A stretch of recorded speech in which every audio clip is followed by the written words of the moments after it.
This weekend is going to be amazing, you guys. You have no idea. Like, I hope to expect big things.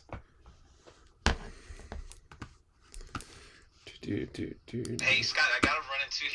I'm picking up my acai bowl right now, so give me like 2 minutes. I might be quiet, guys, but I gotta go order my acai bowl, get this good energy going. Gotta start my day off with something fruitful, man, and hopefully we get some fruitful information from a lot of projects as well today.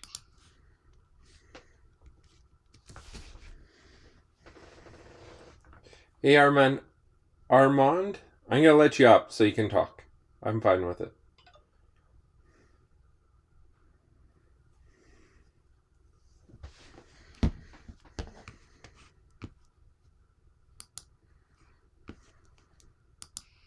Yeah. It's the best. Usually.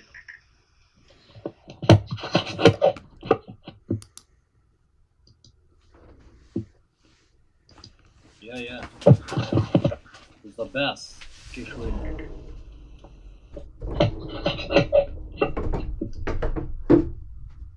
So what's being... Yeah.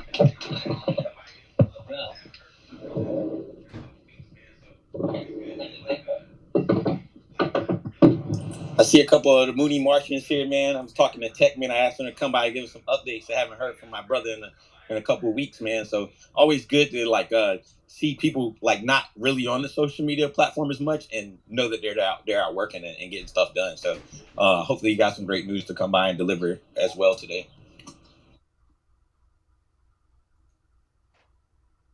Tell us what your guys' thoughts are, the ones that are up for speakers right now. How do you feel the market is right now versus yesterday? Let us know. Tell us what your guys' thoughts are, the ones that are up for speakers right now. How do you feel the market is right now versus yesterday? Let us know.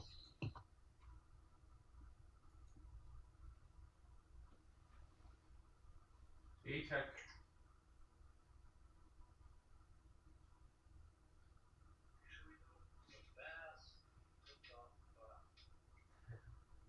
I'm glad you like Keisha. Keisha is a good group of people. We're actually going to be announcing the second giveaway today. Usually So I'll the be best announcing that. I'll be posting that product. here just shortly. I'm glad you like Keisha. Keisha is a good group of people. We're actually going to be announcing the second giveaway today. So I'll be announcing that. I'll be posting that here just shortly. Hey, I'm busy. What's going on? Look, I don't speak English very good. Where is it at? Okay. Okay. What's up, brother? How you doing, bro? I'm out here ordering my acai bowl, so give me a second. I'm gonna jump back in. What's happening? Vibing, what up? Big one, what's up? What's up, brother? How you doing, bro? Yeah, I'm out here ordering everything. my acai bowl, so give me a second. I'm gonna jump back in like 30 I hear, seconds. I hear that. Hope everyone's doing good. Hoping everyone's doing good. What are we talking about? I came in a little late. Had some phone calls. How's everyone doing? Oh, we're doing excellent, man. It's the turnaround to the market. It feels like today versus the last couple of days of just being a little bit stagnant. I feel and down a little bit. Now the positive energy is coming back. That's what this group is about. Is bringing back the positive vibes, getting people happy. Because I think sometimes the news and stuff that is going on right now is dragging everybody down, and we need to start staying away from that crap, because all it is in the end is FUD, you guys. Straight up FUD. No doubt about that. But you also got to look at the good news, right? You got a basketball arena that just got named after Crypto.com. It's been a good year from a perspective of foundational growth, like institutional growth. You got Coinbase IPO, right? You have the Beto ETF for Bitcoin. And now you have a basketball arena that's locked in for the next, was it 10 to 20 years? Crypto.com is going to be on the top of that roof. We've had a good run to get up to this point. Corrections are going to happen, right? We have to be disciplined as investors not to chase every green candle, to know that corrections are going to come and not let that be the sticking energy. Look at it as an opportunity to get more coined and more tokens. So 2021 has been a great year. There's been more people that have been onboarded, and it's a little unreal to expect that it's just gonna go up linear. Right now, we got Bitcoin at 60,000. It was at 28,000 like 6-7 weeks ago. Everything is up across the board. So look at this time as an opportunity. Don't let the FUD. The media is going to put in one word. Because we know how the media plays, right? They even advertise Squid Games, and a lot of people got burned because they don't understand what it is that's happening over here. But this isn't going anywhere. You see the slow adoption and implementation that's just been happening, and the growth. In 2022 is going to be an even greater year. So these little pullbacks, use as an opportunity as an investor, have discipline to not chase green candles, to wait for those corrections and then hop in. Yeah. I think that institutional growth is what people are missing, right? Like, I mean, the institutions are getting involved, and of course you're gonna have some of the old wells sell, right? So and they do this every time. If you guys look at the metrics, so I mean, this happens every time this point of the year. They've been in profit for almost a year with their Bitcoin that they purchased in the last bear market. So they're gonna have a lot of sell off coming up, and then they'll buy back when the bear market comes back. So like Tech was just saying, this should be a time that people start anteing up, getting more of your favorites. Anytime something drops below your accumulation zone, that should be an automatic buy in your head, regardless of market sentiment. And the adoption is happening. I mean, I was reading something today. I haven't had a chance to really look into it yet, but they were talking about changing the name of the Staples Center in LA to Crypto.com Center. So if they do that, number one, that's a very It's big not growth. that's done deal. Oh, it's done. 700, Okay, so I 700 haven't. I heard it. I heard it from somebody, but I haven't read it from my own eyes. So I seven don't like hundred to. million dollars, bro. Oh my God, let's go! I just bought my acai bowl, my Crow card. So like, if you guys don't know what Crow is, I recommend looking at Crypto.com. It's just a easier way for you to spend your crypto. You just stake a little bit of Crow, and you can use it just like a Visa card anywhere that they accept Visa. Shout out to Crow. Like, honestly, like I wasn't a big fan of their interface. I thought it was a very onboarding interface where it wasn't really for the advanced user. But something told me, hey, go get it, because it's like if history proves itself, any exchange that has some sort of token or utility through a token, we see what BNB's done. And I was like, I took a faith and I was like, whatever, I'll jump in. And it was really to get that debit card, right? I got the debit card or whatever, and they pay for your Netflix and your Spotify. And I was being a cheap guy. Like, what? If I can get my Netflix free, I'll do it, whatever. And I got in, sub 15 cents or whatever it is. And now look at where it is. But now that you got that on top of an arena, that's not going to stay in its current zone for too long. But they're really pushing it. You can tell big business, big money's behind crypto.com. No doubt about that. But that the way they're doing it, you got to give them their flowers. They're really putting us on the map. No, I like you said, bro. I gotta give it to them. At first, I'm not even gonna lie. As soon as cards started Hi coming out for everybody. crypto, and I seen the word Visa, I was automatically thrown off. Like, Host so I of didn't want to BigONE use. when Safe Moon listed on BigONE is I don't know what this dude talking about. But first of all, you gotta raise your hand or something, brother. You just can't come in talking reckless. But yeah, like when I first seen the Visa logo on the card, it just used to throw me off. But it's good. Like as the adoption comes, we gotta expect that mainstream, and we gotta expect these institutions to get involved. Yeah, yeah. But were they not the first official Visa partner? Right. This was like a few months ago, and now I think Coinbase has theirs, and it's starting to proliferate. But they figured out they laid the steps for the others to follow, and they're growing. Like if you look at it from a onboarding perspective, and you don't know any better, you think, okay, crypto.com is where I need to be. Obviously, those of us have been here for a few years, like we don't look at it that way, but they're setting up to reach out to all of that retail that isn't as in tune with what crypto is, and they're making it real easy, and then they have a really good staking platform, right? So I mean, and I know we were talking big one. I know we were talking about the down or whatever, but it's just too much good news to be focused on a little retrace. No, I don't. I tell people all the time, man. Like the retracement, like if people get down doing, like it's so funny, right? That you buy clothes from Nike or whatever, not the designer stores, but like your other stores. Your for sale sign is in red. Like this thing is printed in red, and it gets you excited that there's going to be a great price. But some reason in crypto, we see red, and instead of feeling like that, we feel some kind of like, oh man, like I wanted to dip, but now I'm scared of the dip. Like we gotta be like I get thirsty. Like I get hella thirsty. Everybody like Scott, he knows like, man, on those red days, if you want to sell your bag, I'm there. I want it. You know what's interesting actually when it comes down to seeing the red days is that I wonder if people actually understand that concept that this is a market. Like there are ebbs and flows that happens within the market.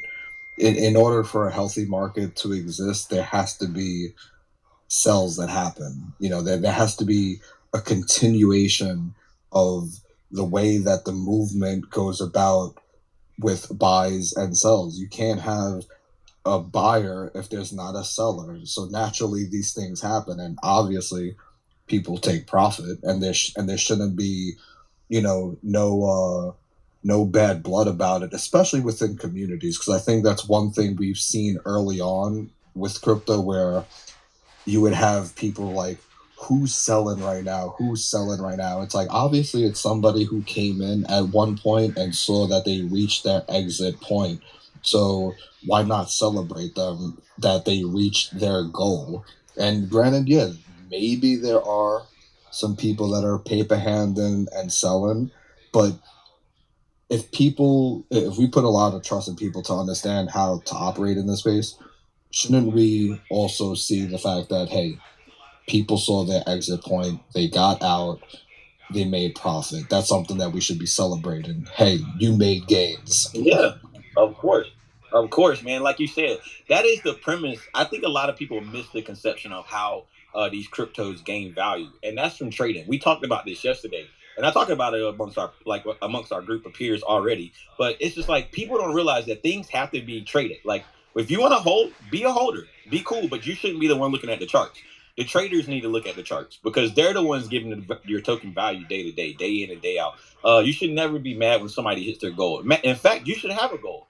If your goal is to, hey, I got in at a penny and I'm getting out at 5 pennies, and you're happy with a 5x, cool. Like everybody should congratulate that person. We don't know their struggles. We don't know what they've been through. Some other person might wait till it's three pennies, take out their initial profit, and let the rest ride for a moon bag. But again, we don't know everybody's situation. So I love the way you just broke that down. That's actually like very true. Well, no doubt, no doubt. And then always look to history, right? Know that obviously, crypto has been, in existence before Bitcoin, but Bitcoin is the iPhone, right? Like until the iPhone existed, there was no other smartphone.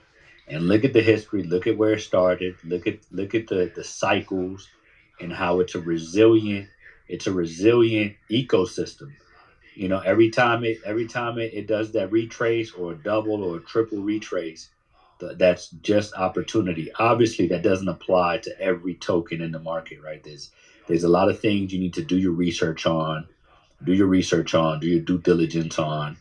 Um, but the main players, the blue chips, the things that we all know crypto for, always bounce back, always bounce back. And somebody said it yesterday. It's higher highs for the Bulls, and it's higher lows for the Bears, right? So trust the process. Understand that only not even 5% of the global population is on this. That's how early we are. It's Yep. so early that if you followed ENS, understanding what that's going to do to crypto and what DNS is to Web 2 and Web 1, the importance of that. That is so early that they rewarded their believers with almost 15 to 20K airdrops. This is because this is how early it is in the entire ecosystem. So we're gonna be looking back years from now. This is not financial advice. We're gonna be looking back years from now at this little 3 trillion market cap that we're at, and we're gonna be like, wow, we were at 3 trillion. Now we're at 10, 20, 30 trillion. Understand what that means. I always try to tell people that. Hey, Pulse, I see you got your hand up, bro. Feel free to chime in. Sure, man. Thank you for having me here today. I appreciate the invite. You already know, brother. So you made me think of two things when you guys are talking about people having exit points, because I talk about this all the time, and it's a very unpopular conversation. People are very adversarial, but everyone should be comfortable selling, and you shouldn't be a sell shamer. Sell shaming is one of those things that I think is in the same vein as slut shaming. You're just mad because you're not able to do it. And if you had made profits, you would have sold too. So you'd be out there selling if you had reached your exit point. And there's two problems. One, you probably didn't get in with an exit point in mind, which is just crazy to think that you didn't. Did you not get in to make money? And that leads me to point number two. Diamond hands can be toxic. You can get into a lot of communities that preach diamond hands, and what they're actually saying to you is, I got my bag way before you, and I need you to pump my shit so I can get out eventually. So I try to tell people all the time, diamond hands can be a toxic culture because you don't know when someone else's exit point is coming, and money is always made on the backs of the late investors. That's just how crypto works. That's how investing works. That's how business works. If you're late to the show, someone's making money off of your back. But we should be celebrating people who make money every time, because if it's not you, why do you gotta hate? Why you gotta hate? Celebrate. Yeah, man. And look, your time is coming, right? Like there's an order of with crypto, like where you got in at. It might be, maybe 16,000 people ahead of you that have to eat first, right? And that's okay. That shit can happen overnight. Like depending on how the project's grown or what they have in plans. Like that could happen overnight. I mean, you don't see like people in Bitcoin like it's been a long line of people holding, right? Like it's been people holding 10 plus years. It's been people, and now some people they even come in now as retail, they might get a 30% profit and leave, and that's still cool. Like that's what this is all about. It's almost like we're forming banks, right? Where we could just borrow from when we need the money, move it around as we need to, and everybody wins. Like it should never be any, like you said, slut shaming. I just know myself too well. So I wouldn't want someone to be mad at me if I took some profit, and you can't be mad at them either. That is 100% facts. I'll tell you guys something else that's been pretty cool. We've been hosting this space now for a little bit over a month. We've actually been able to get projects to start collaborating. They've been able to collaborate, do some giveaways together. I think that's what we're here for, especially for me. The people who come in and listen, we actually do giveaways for you guys as well. And sometimes we partner up with projects that come in, and they actually give us tokens to give away or NFTs as well. But I do want to take some time today for all the projects that are here. We haven't heard from you guys in a while. No, I haven't heard from Waif in a while. I haven't heard from Mooney. I haven't heard from Surge. I haven't heard from you guys in a while just because everybody's been working, man. And I love that. But if you guys want to come up one by one, tell us a little bit about your project, quick elevator speech, and what's been going on. I would love to hear it. And then, we could possibly dive into some questions with one another and see if there's a way that we can link projects together as well.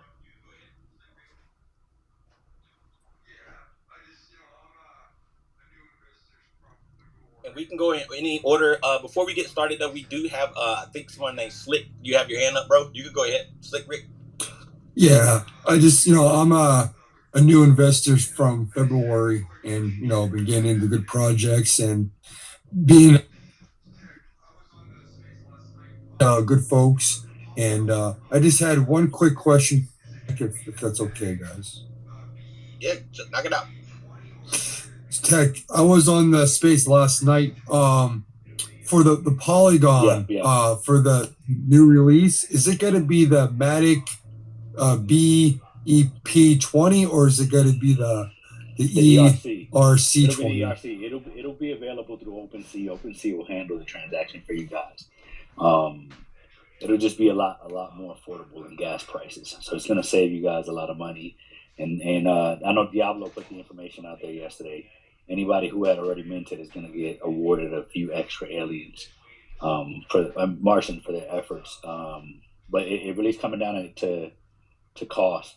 Things that are organic in Ethereum. Everyday people that they're squeezing the small money out, and it's tough to swallow those gas fees when you're trying to transact sub $200, sub $100. So it's a change that's going to be happening, and we're going to keep the community in tune. And it's for the best of the community at the end of the day. Every project doesn't have to, bow down to the Ethereum gas fees, especially when you're doing it from a community perspective. Yeah. So, hey, since you're up, Tech, as soon as you answer his next question, you could go ahead and give the audience a little bit of rundown about Moody and what you guys are doing. Go ahead, Slick. You can go ahead, Slick. So Tech, I got Ethereum already for the launch. So do I have to flip that No. You don't have to do anything. You can just get it through OpenSea. OpenSea will handle the conversion for you. Oh, so say I look at a Martian that I like and it's a rare one or whatever, it will just transfer my Ethereum to my Polygon automatically through OpenSea without me doing anything? Correct. Okay. It'll be like a 2-step process. Like they'll have you sign a message, and then they'll convert it for you, and then they'll have you sign again, and then it'll go through. All right, so it'll be cheaper for me not to convert it before time. No. Don't convert it. Don't do anything yet. Wait for the community to put out the message. That way we don't have people, going 10 different ways to do something when it can be pretty simple. But we'll put out the instructions. Awesome, Tech. Thank you, brother. Sir, thanks, Slick. All right, Bobby, you want me to kick it off? Yes, sir. Let's hear it. Cool. All right, so as you guys know, I'm the leader of Moody token. We started the project on Ethereum June 12th. We migrated to Binance Smart Chain September 3rd, primarily due to the gas fees. But we're a 21 billion reflective token. 21 billion is the max supply. Currently, only 15% of the supply is circulating. There is a roadmap and a schedule as to how all 21 billion tokens get out there. But it was a mechanism we put in play to prevent, manipulation of the token's price. We're a decentralized mining effort, a project. When I say that, decentralized mining, we have miners all over the world. I was the first miner. I'm often referred to as Martian One. And right now we have close to 70 Ethereum miners. And our first Bitcoin miner, our first community Bitcoin miner, came online on the 13th anniversary of Satoshi releasing Bitcoin, which was purely coincidental. In 2022, we're going to be close to 3 petahash of Bitcoin hash power. We know where Bitcoin's going. We see the moves that crypto's making outside of the crypto world. So BSC project, 21 billion supply, Moody token. We have a solid liquidity. We have a solid community. The community is growing by the day. And pretty much we're just mining for value. So it isn't just you as an investor or a holder coming in and hoping that the speculation is that more people buy in order to increase the value. We augment that and offset that with hash power.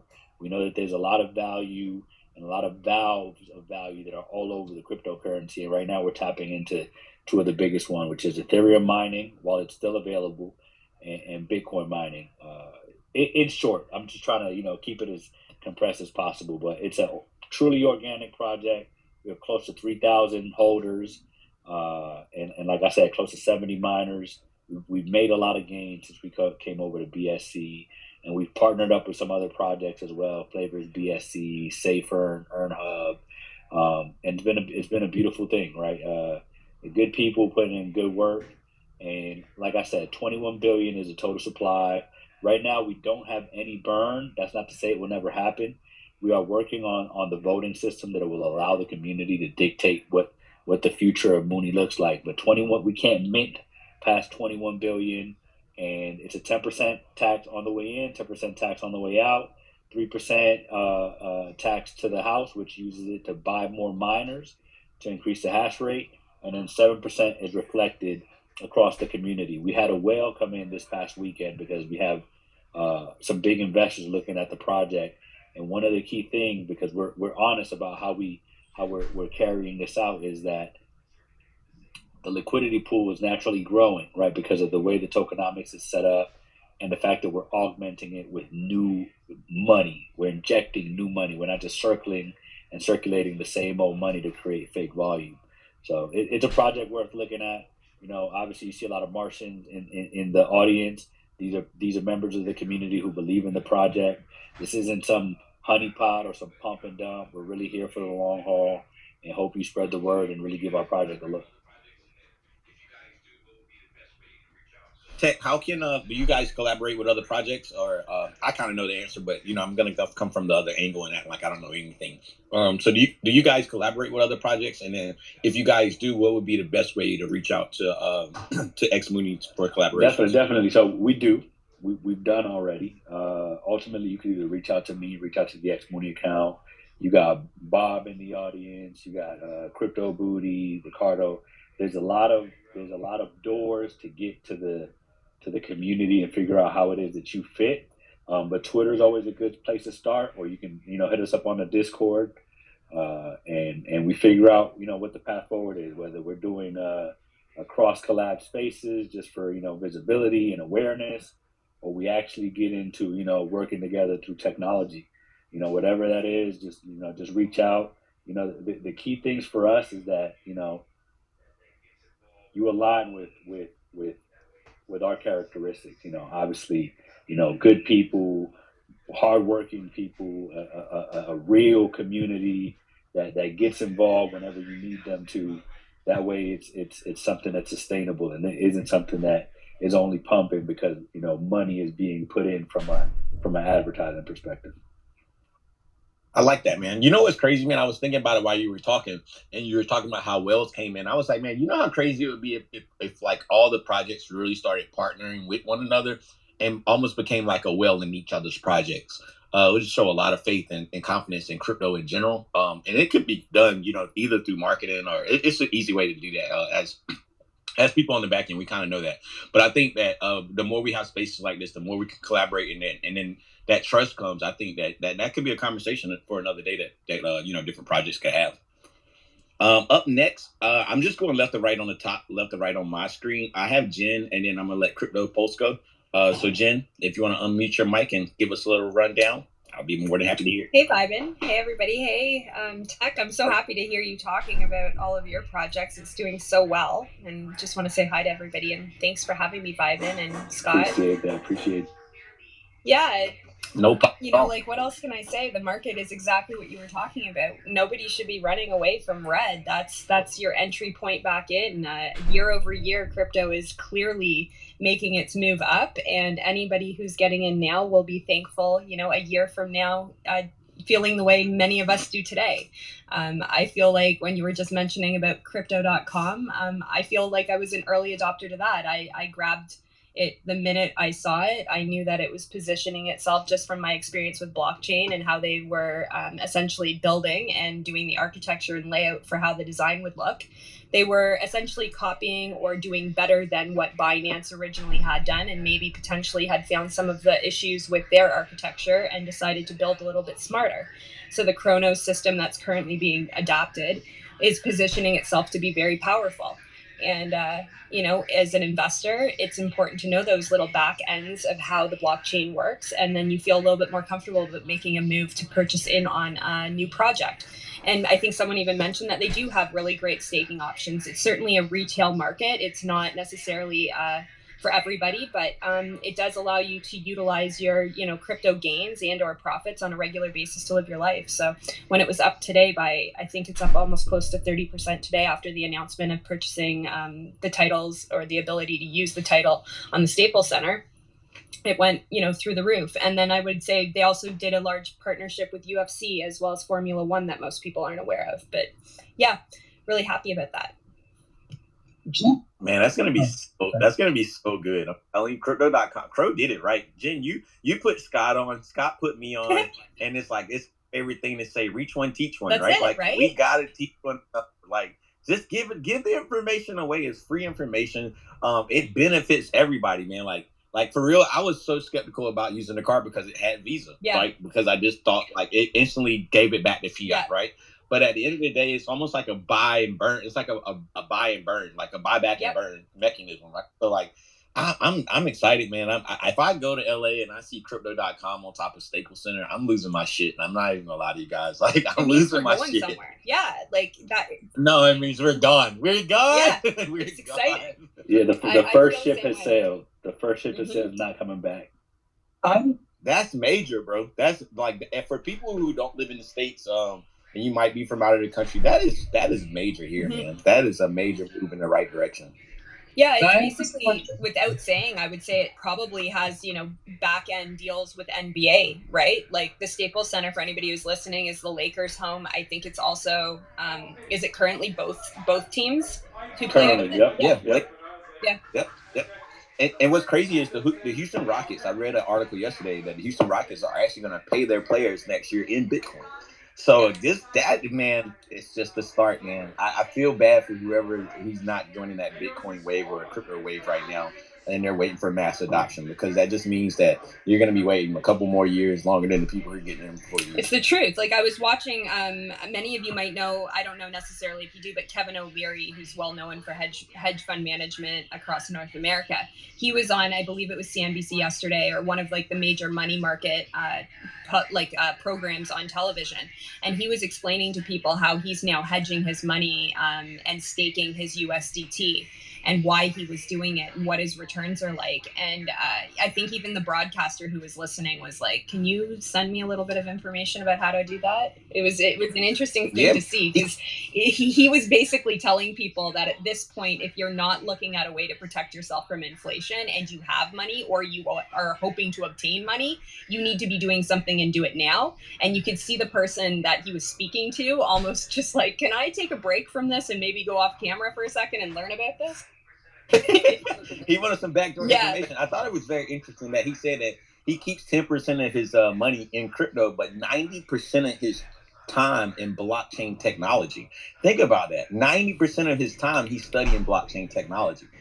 So for somebody like him to delegate that much time to investing in that much time to learn about blockchain technology, he's not doing it because he wants to be left behind. Believe me on that. Exactly.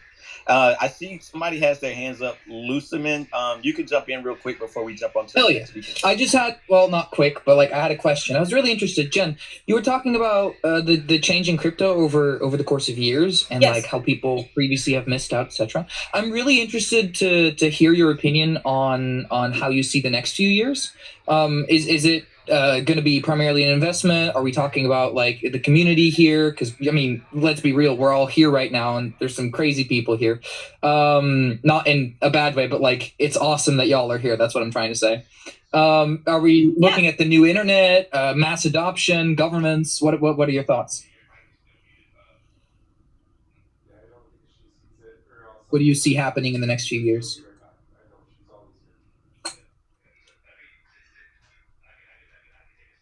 Jen, your mic is still muted. I don't think she sees it, or else something might have happened really quick. She'll be right back. I know she's always here.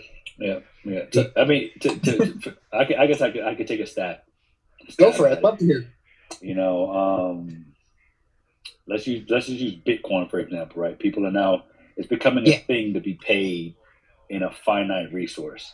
Now we understand that Bitcoin is the tip of the spear, right? That's wherever we're going, Bitcoin's going to be there first. So with more and more, high paid, high wage, $100,000 salaries, $1 million salaries are being paid in this. That means that Bitcoin is going to become a scarcer and scarcer, crypto asset, digital asset, and all that's going to do is the price will steadily, do what it's been doing. I also feel the adoption of it is starting to become a thing, right? Like you guys just mentioned, you had someone on a media a platform asking to want to know more about it. I mean, my firsthand experience with that is that a lot of these VCs, they're into this whole concept of fintech and all of that centralized technology that's been working for how long. But I went up there one day on Clubhouse and I was pitching Moody. But when I pitch Moody, I also educate about what crypto is. And when I tell you, these people did not know what the hell I was talking about, and they kept me up there for close to 2 hours to really educate them on what this decentralization is and what it means and where it's going.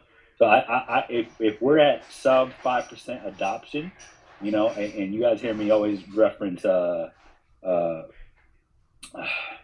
law of accelerated returns, where anything that humanity, Ray Kurzweil, law of accelerated returns, where anything that humanity adopts, right, it has this exponential curve. You look at smartphones, you look at the internet, you look at electric vehicles, and even like a hammer, right? Any tool that humanity values, it becomes better, it becomes more affordable, it becomes faster, and it does it at an exponential rate of doubling each cycle. So just anticipate, like, if we're at 3 trillion, sub 4 trillion total crypto market cap, with just a small percentage of 8 billion people actually using it, it's a no-brainer that it's going to double, right? We already know, that at some point you'll be able to pay with crypto through your phone, like Apple Pay or the Google Pay or whatever pay it is, because we're practicing right now that the fundamentals of value changing form is something that crypto has mastered, right? You can go from some token,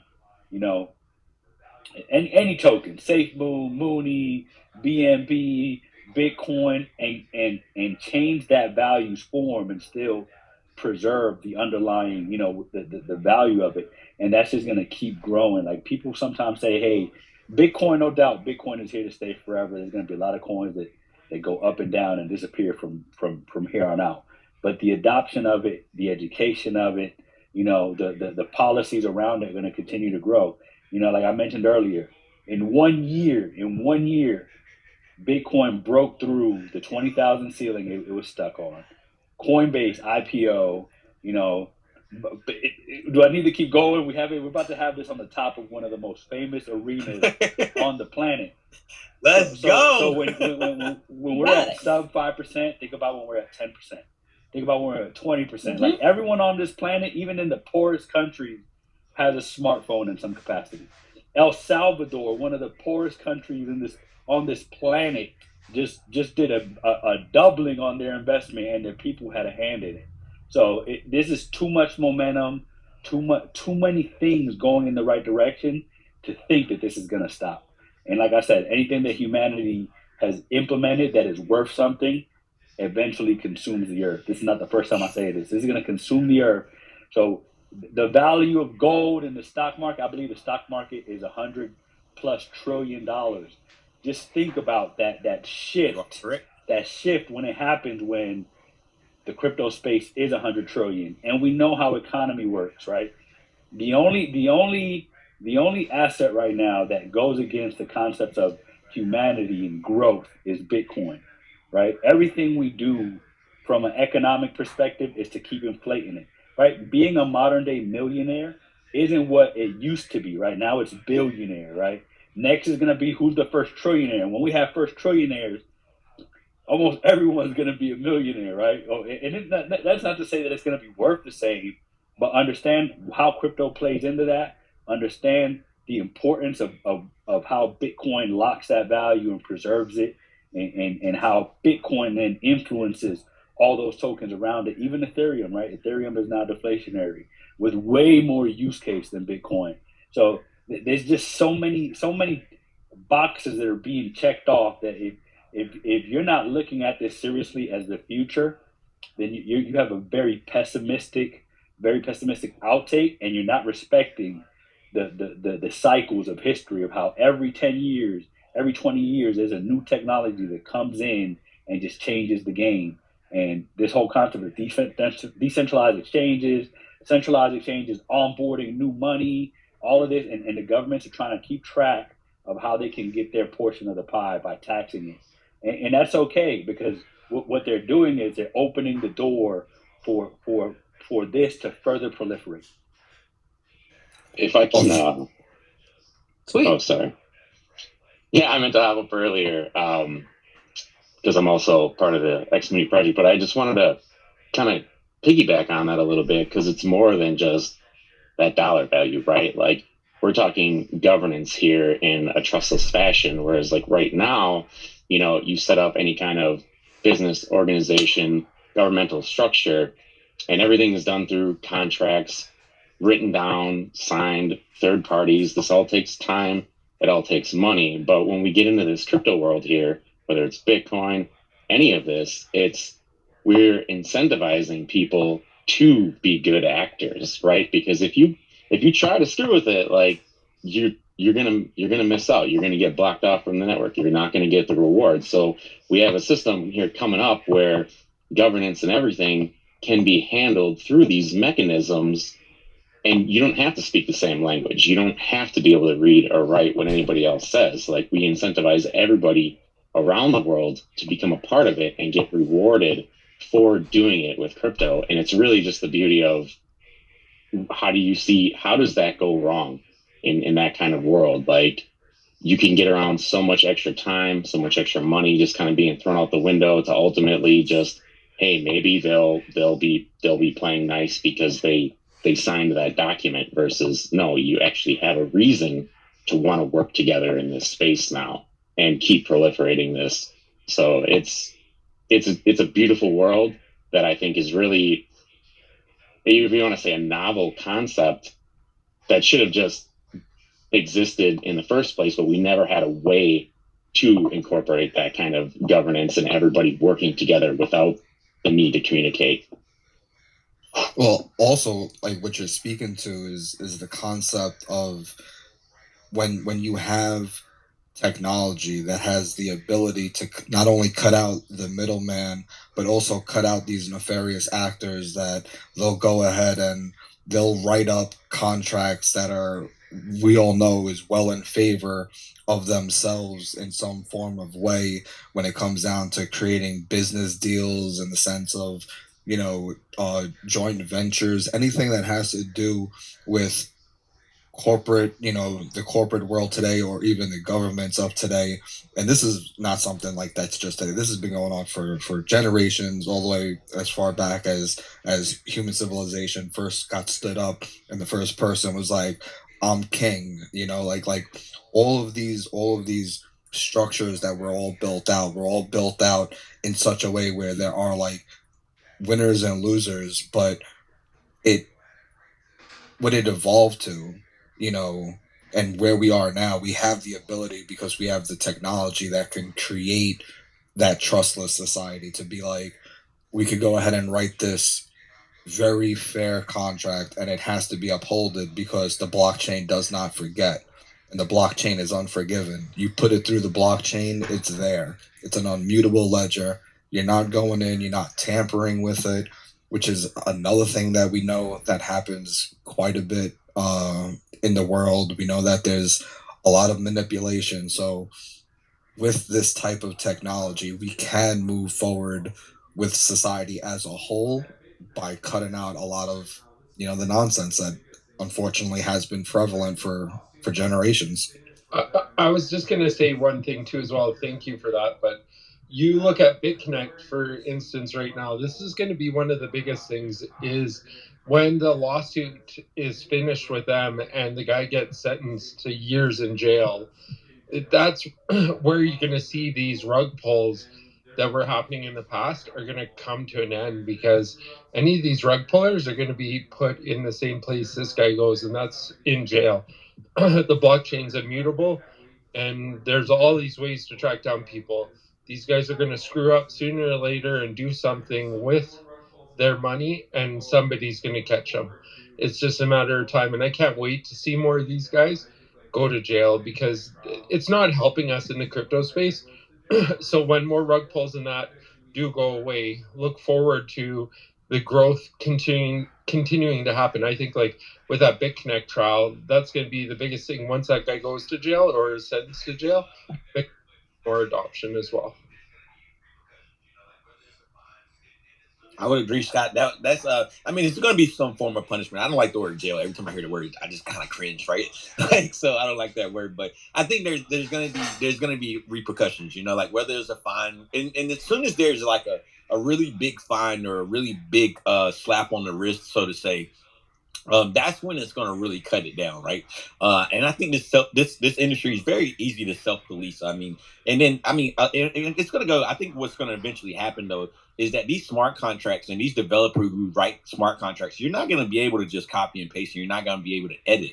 you half the people that some of the developers don't even know what the how the smart contract works. So that's usually somebody else is working on that. So if they, I think that the people writing code will start eventually implement in ways in the contract that doesn't allow them to swap liquidity or pull liquidity randomly. And there's a lot of protocols, but I think that, like you said, it's going to be something where the people self-police themselves in this industry, and that's one of the things I really do respect about crypto. And then being like you guys are talking about, it's going to be something life-changing. I think mass adoption will come in the Web3 phase. I think right now we're kind of still stumbling around, just finding those hungry minds who want to learn a little bit more about finance and another way out. Right. I think that's where we are right now. But I think once Web3 really takes off, and we have all these different, it's just going to be a different lifestyle, right? Like we already see it coming with metaverse. Facebook didn't get into meta because it's not the future. It's the future. If you want to take that route, I think that's cool too. I wouldn't recommend it, but cool. They're going to bring amongst a lot of mass adoption, right? Like, cause they're a big corporation. They have a ton of holders, and they fit the profile of a lot of lazy people, which is, hey, I just want to do it when it's comfortable. I want to do it when it's easy. I want to do it when everybody else is doing it. And that's cool too, But I think mass adoption will come with Web3, a little bit more of the metaverse. But for everybody that's here, think about it. We're 8% of the people using crypto, and then for some of us that talk on the development side, we're a small percent of 8%. And I tell Jen this all the time, hey, as the space doubles and triples and quadruples, we're still going to be a part of that first initial small percentage. So where this could go, the crypto could go, I don't see any limits. I do think, continually projects have to push one another. They have to become friends. I mean, I say this all the time. Nobody on this panel could name me every shoe designer that's out there. And they don't fight amongst each other, right? Like if anything, it's hey, we all get sold at Neiman Marcus, or we all get sold at Saks.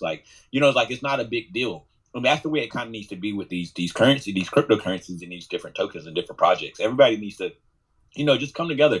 Hey, look, if you got an extra $50 a day in your project, hey, let's team up, and I got $50, you got $50. Let's give somebody a variety bag, right? Now they got 4 different cryptocurrencies, and they don't feel like they need to be, diamond hands for one community. I think the crypto community needs to be one community as a whole, and then we go out and we can vet projects and as a whole, and we can have ideas about, or we can have our intuitions about projects as a whole. So I think shout out to a big for shout all out to Flavors, because that's literally in a sense what they're doing with vetting projects and airdropping those tokens to people that are holding Flavors BSC.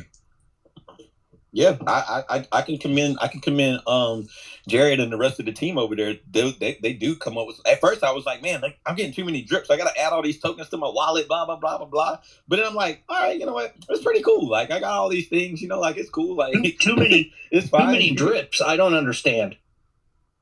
If anybody's here from the Flavors team, they might be able to help understand it. Help our guy Post understand. Well, no, I understand. Hey, shout out Flavors for sponsoring my weekly spaces, bro. I understand Flavors. Oh yeah, it's definitely a lot of drips. Oh yeah, they do sponsor your weekly. Yeah. Spaces. Come on, I got time today, Post. I gotta hear this elevator speech, man. You have to get the elevator. The elevator. I'm about to go outside and hit the little button right outside my door so I can just hear the noise. You just listen to elevators when I'm not around to get your fill. Best elevator speech in the business is right here. Yeah, man. So guys, if you're new with us, you haven't heard Post talk. He's an electrified guy, man. He does personal training. I think he takes crypto payments as well. Yeah, I do.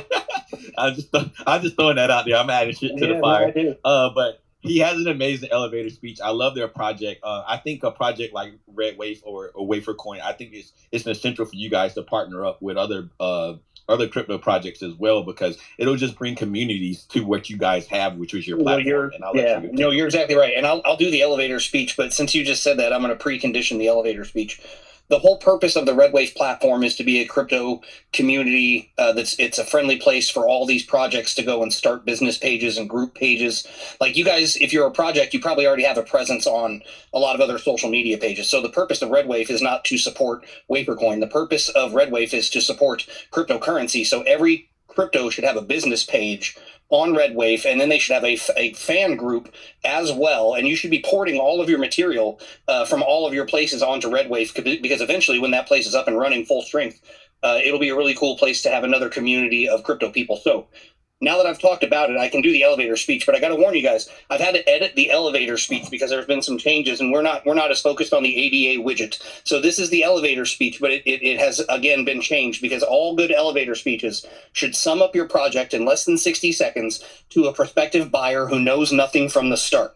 So this is an audited version of the elevator speech. You guys still excited? Is that okay? Let's go. All right. So big breath in. Right, you want to try and do it in 1 or 2 breaths. So get a big breath in. Wafercoin is the native cryptocurrency of the Red Wave social media platform. Red Wave is the place that will reward you with cryptocurrency for your content creation and interactions. So, if you've been living on Facebook, where they make money off of selling your information, it's time to look at redwave.com and see if you'd like to be rewarded for all your hard work. Sign up at redwave.com today and get started and get making friends on Redwave. REDWAIF.com. Redwave. Yes, sir. I love it, man. Like, I love the energy that you bring into the community, man. It's always good to collaborate with people who have good energy. I'm one of those people who like just thrive off energy. Like, I got done at the gym today, and I was like, that wasn't enough. I gotta go to Twitter. I gotta go to Twitter. This crypto space time. Like, I want to act up. You know, I get it. I'm always ready. And then also I seen Chris Inu in here. I think that might be Robin Hood. If that's you, Robin Hood, you want to come up, bro, just raise your hand. I got you. We also have some other people requesting to come up. Guys, if you're up, you have any questions, you're in the audience, feel free to raise your hand. There's a lot of good brains up here on the panel. Make sure you're following your speakers. Follow these projects. These projects are not here to harm you.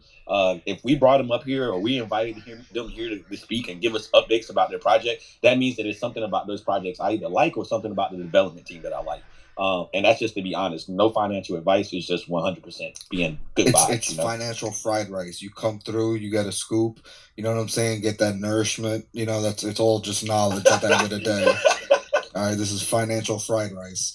But I think also there's 2 things that we touch on that I think people really should have, like, you know, a good visualization, you know, to help with really putting things in perspective. One, we are at, you know, 5% of the world, right? Saying that there's people that are in crypto, and that's like a conservative number. When we hear that it's like like close to being a little over 300 million, put that into perspective. That's like 90% of America. You know, the world is 8 billion, is close to 8 billion people.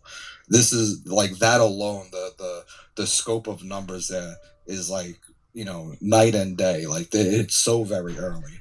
And then I think another funnier one that I love to bring up when we talk about like the speed and the evolution of technology, you got to remember the first like 1 gigabyte capacity that we had was like in the 1980s, and it weighed like 550 pounds, and it was like the size of a refrigerator. Think about now that we have, you know, thumb drives that are essentially 100 gigabytes. You know, like the technology and how fast it is, you know, created. It's the next day it's obsolete essentially. So when it comes down to the blockchain technologies that are being created, to the use cases, to everything that has to do with this ecosystem, it's ever evolving. That's why it's also really good to keep into perspective that not everybody is an expert, and every day you're learning. So if we actually come through as a community, doesn't matter what project is your favorite, because you should have like some favorites out there, but to be like just a maximalist in that project sometimes is bad, right? Like, we don't necessarily think that maxis in the crypto space is healthy, because what does that do for the rest of the space, right? Well, if we actually come through as a community and we teach each other and we hold conversations and hold these types of conversations where it's cordial, you're able to communicate with each other, you can open up spaces and have these conversations like outside of like some of the bigger spaces that are being held. Like, it's all it is just conversations. All it is communities talking back and forth and understanding each other's project. I mean, what we have with Moody when it comes down to the miners is like, we like to see that they're the ones that are like talking to each other, giving each other advice, because we want our miners to be like the most efficient at what they're doing. And the best way to do that is cross collaborate. Make sure that like, hey, if I came across something that works for me, I should be able to tell my fellow miners like what would possibly work for them. And it's like that's all it is. And we could do that in a broader scope in the crypto space. And I think, we see that daily. We don't always see it, but we definitely see it daily with a lot of different communities. For sure. Hey, Jennifer, .eth, I see you got your hand up. You can go ahead and talk if you want. Hey guys, thank you for having me up.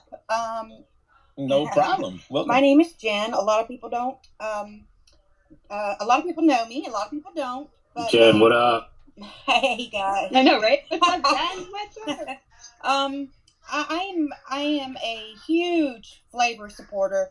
I'm sorry that I wasn't available earlier. Jen knows I run in and out all day. So but flavors, I'm not part of the actual team that put it together, but I am. I do promote them because I believe in them. I believe in what they're doing. And it's nice to have. It's nice to know that I get passive income, and these projects that are teaming up with flavors are I mean, they're BSC. A lot of them are BSC, but then some of them are not. They've done Doge, they've done Ship, they did Flocky. I mean, every week it changes, so you're constantly getting vetted tokens into your wallet, and you can just let them sit there.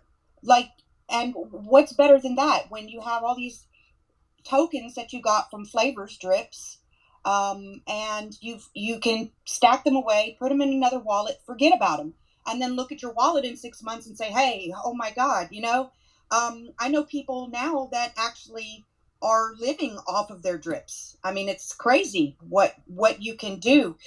We are ground zero for crypto. If you're in now, you're at ground zero. There are so many scams out there, but by these good tokens and these good projects, Moody, the Martians, Vault, Useless, there's a Revival's another one. These good projects are out there that are Safer's another one. They're creating ways for these contracts to be not only smart but also safe. I hope that they coin the term safe smart contract one day, because that's what we need. These contracts are now being, and Tech, you can I'm sure that you'll agree with me on that we started with one thing and we learned from it, and then we made it better, and then we made it better again, and then we made it safer again, and then we made it just locked up solid. And one aspect of it too is the people, right? Like we've seen there's circles out there that know how to galvanize investors to go in, and then next thing you know, the money's not there to come out. And one thing that we're doing at Moody, at Flavors, is like we're building a bigger community of people that you can trust. Like if you're going into this circle, you know that you're not going to get into a honeypot smart contract transaction. You're not going to get into a liquidity pool that's getting bastardized every other day, and when people transact on it, it's these big swings. So it's like community is important, and it's not just like I've been saying, it's coming together and doing things together, and that's the value, right? Like there's no other way to say it. Understand that wherever my name is, I'm only putting my name on the line with people I trust, right? And that's not to say that if you're not connected with us, you're not good people. But understand, when you're coming in our Discord, when you're coming in our Twitters, these are people of quality, people of high standard and morals. And that's the other aspect of crypto, right? Like there's no doubt immutability, one of the best things ever. The ability to swap value, all of that's one. but it's the people behind it and their intentions, right? We're here for the long haul. We're here to build. You know, there's no other way to say it, right? It's not just the go buy the thing that PooCoin ads is advertising. Don't advertise anything for the money. They don't. It's about aligning yourself with the people who are taking the best interest, you know, for you. Like just you look at Jensen's, or you look at me, you look at Gerard or Dustin. We're putting our hard-earned money on the line to grow something much bigger. And you know, I don't know any other way to say it. Thanks for bringing that out of me, Jen. Yeah, man, that was a good one. Like Jen brought us some interesting topics, got everybody out here speaking. That's good vibes, Jen. Appreciate you coming in and saying that. And it's funny that you said that they gave out some of the drips and Floki, because man, I got some Floki in my wallet and I threw it in the trash because I thought I was getting dusted. Now you're telling me those was actually drips? Like I literally threw out $50. Like I was like, I don't know where the fuck it came from. It's trash. We got to get rid of it. I don't care because I don't play. I don't play with my wallets, bro. Like anything in there. I'm not one of those people to see extra $50. Like, oh man, let me try to claim this. No, bro. $50, you can keep that. I'm good.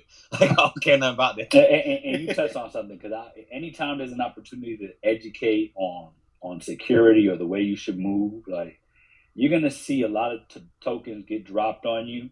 And if you're on a certain wallet, you're going to see this insane value, right? Learn how to query the blockchain explorers. And if you don't know how to do that, make sure you're part of a circle that can at least point you in the right direction. There's liquidities that are manipulated. Like they'll mint a quadrillion tokens and they'll put 10 tokens in the liquidity pool. And when you look at that airdropped into your wallet, you're like, wow, that's really worth $100,000, $200,000. And when you move it, all your money's sucked out of the equation, right? So like what Bobby said, make sure you get dusted, like literally get dusted. You know, never click on anything you don't know what it is. Never click on anything. Never sign anything. Disconnect your wallet. I know it sounds like a lot of security, but we're at the beginning of this thing. We don't have a button you can push to make it safe right now. You have to manually go in and do things to make it safe. So like. There is no excuse for getting quote unquote I got hacked. There's no excuse. That's not an excuse anymore, because if you take the time to learn, the people that you see in these rooms right here will teach you. They're not stuck up. They're not. I mean, I said this yesterday. It's Revenge of the Nerds. I'm part of the uncool table. I was popular in school, but I didn't feel like I was a part of, because I was just different. So like you have all these unique individuals that are so used to maybe we asked the questions and somebody else laughed at us, and I mean that's where I come from. So like when somebody wants to know something, these people that I have become friends with in these spaces, they are more than willing to spend their time to talk to me, to teach me, to show me. And I have found a way to not only support myself, my family, move out of this house that I'm in now, and also provide a generational wealth situation for the rest of my family for the rest of their life. So like, and probably their grandkids, So this is where we're at right now. And it's like the hourglass has been tipped upside down, and it's our turn. We were at the bottom and now we're at the top. So it's beautiful to watch, and I'm really, really just honored to even know some of you, to be honest. I mean, world changers, straight up world changers. I think the big takeaway from that is if financial freedom is our fight, right? Like you have to understand some of these basic security things, because before, when you got a bank, people they're taking their cuts to do integrated transactions. They're the central authority. No, we are the authorities over our own wallets. So, make sure you get your two-factor authentication in. Don't ever share those seed phrases. Don't ever take pictures. Don't ever store digital copies of it, because when people are trying to hack, that's the first thing they're going to go look at is, oh, let me go through these pictures. I know this person's in a crypto. Did he screenshot their, or did they screenshot their, their phrases so I can get into their wallet. So these are just kind of the basic starting principles that everybody really needs to know about how to protect your assets as we move forward with this, because it's the only way it's going to work is accepting that kind of responsibility. And not to make that like too heavy or anything, but when you're in this game, like, you know, you can't be spoon-fed financial freedom unless you want to, you know, I mean, if a bank, you're going to get your 0.000 whatever percent, like, nah, that's not how this works. Sorry, I didn't mean to kind of go off way to another tangent. No, you're good, yeah. You're all good. But that's and then I was gonna say, hold on, one real quick. Let me just chime in. It's a couple people that's requesting to come up. I will get to everybody in a respectful manner. See a couple new followers coming in. Appreciate you guys being here with us. And then if you guys are down there, you have any kind of questions, again, there's no such thing as a dumb question here unless you're asking how much something costs, or what a price point is going to be in a year. That's the only thing we probably won't answer. And Lucian, I see you had your hand up. Just keep your guys' hands up. We'll get to everybody. It's just getting a little busy, people coming up, but it's always good conversation. But real quick, just to piggyback on what Bob was saying, like that's needed in the sense of what needs to be known is that you really can't get spoon-fed this stuff. There are things that we can point people in the direction of, but there's also like a lot of questions that people tend to ask where it's like, this is an easily searchable question that you'd be able to find the information relatively easy by just Googling it. And it's not to like, you know, discern people from like coming to other people for information, but it should be more along the lines of like, this is something that is, you know, really difficult to understand. Like very simple and basic questions, I feel is kind of like not necessarily like a waste of time, but it's like the efforts that people are trying to put forth in this space needs to be, you know, utilized in that way to better build out these projects. And it's like, if we're constantly going to be like an easy button just to get some relatively basic information that can easily have been searched on your own, then you're really kind of not only doing a disservice to the people that you're going to for information, but also to yourself, because when it's all said and done, the only way that you're ever going to understand this stuff is by literally looking into it yourself and really reading into it. Like for the most part, everybody in the crypto space that even is seen as being sought to for information, they all have done research. They all have put in a lot of time into understanding these things. So if you think that just going to them for like one question or one answer kind of things is like gonna benefit you, it might in the moment, but in the long run, until you actually take that time and dedicate it towards really understanding this stuff for yourself at your own level, you know, whether it's reading articles, reading some of these pages that are put together, like in the sense of like Binance Academy, or going to YouTube and watching videos where people are breaking down these broader concepts, you're never going to really get there. It's like you have to be able to invest in yourself to understand this just as much as you're investing your money into some of these projects. It's like it's a two-way street here. I mean, like you gotta give as well, and I think that your time is vital, and you got to do that. Yeah, I agree 100%, man. We talk about that. Me and one of my friends, we joke about that. And I'm gonna let you get in right behind me, Lucian. But we joke about that. Like anytime I tell somebody that's never been into crypto about crypto, the first thing they want me to do is do it all for them. And it's like, bro, I'm giving you information that took me months and almost years to study to come up with all the things that I know, and you want me to take 5 seconds of you want me to take my time now just to do it all for you. And it's like people gotta, they gotta step up, take initiative, learn how to do a wallet. I mean, the little tips and tricks that we learn, we're all here to help one another with that stuff. But yeah, that initial spark you need to get going, you got to generate that inside yourself. So what you got, Lucian? You got your hand up for a while. Oh yeah. Well, first of all, I just wanted to say that you're an awesome host. But how do I put it down is a better question. Sorry, this is my my week 2 of trying to use Twitter because I never used Twitter, and now it's like, yes, let's go try and use Twitter. That's not going great for me. All right, so just to quickly get back to my previous point, because I kind of forgot to mention. Thank you for having me up here. I'm a developer.